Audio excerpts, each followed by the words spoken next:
Mwanamama huyu wa Ikizu mkoani Mara alizaliwa tarehe 26 ya Desemba mwaka 1957. Ilikuwa ni kijijini Ikizu, Nyamuswa ya Bunda.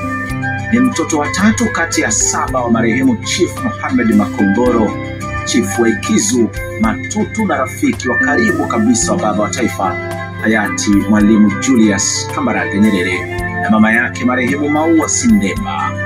Wakati Tanganyika ikielekea kupata uhuru wake mwaka 1961, Fatma Makongoro aliandikishwa kuanza elimu ya msingi katika shule ya msingi Ikizu, ambako alisoma hadi darasa la 4, na mwaka 1965 akahamishiwa kwenye shule ya msingi Kinondoni ni Dar es Salaam, ambapo alihitimu elimu ya msingi mwaka 67.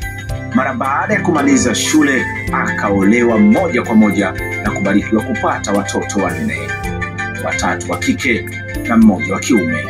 Hii leo ni bibi wa wajukuu 4 na vitukuu 7, akijivunia kizazi kinachoendelea kuandika urithi wake.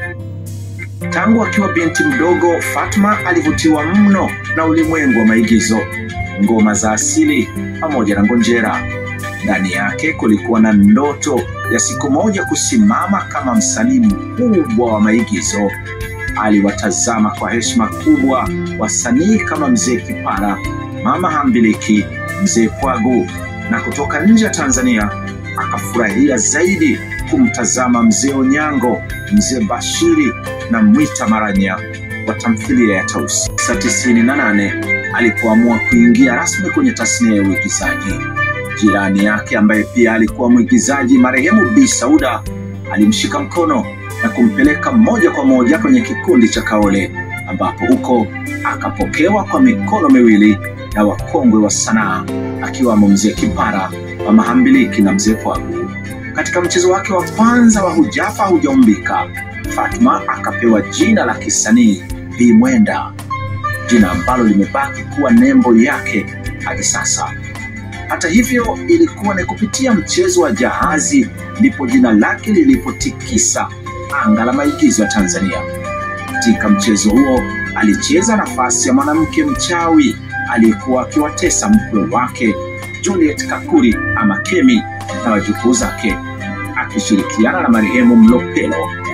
Uhalisia wa uigizaji wake ulivutia kiasi kwamba baadhi ya watazamaji walidhani kweli Bi Mwenda ni mchawi, wengine hata wakimwogopa ama kumkwepa hadharani. Lakini badala ya kukata tamaa, Bi Mwenda aliona hiyo ndio fursa yenyewe ya kujifunza zaidi kuhusu tabia za uhusika wa mchawi, akifanya tafiti na kuibua uhalisia wa ndani ya mhusika. Kwa maneno yake mwenyewe anasema nafasi anayoitendea haki zaidi ni pale anapopewa fursa ya kuwa mwanamke mchawi katika mchezo wa kuigiza. Uhodari wake ulifanya Kaole kumuona kama lulu isiyopaswa kupotea. Katika kila tamthilia aliyoshiriki, Bi Mwenda alibeba nafasi ya mwanamke mwenye roho mbaya, mchawi au mkali wa kupindukia, tena kwa ustadi usiopimika.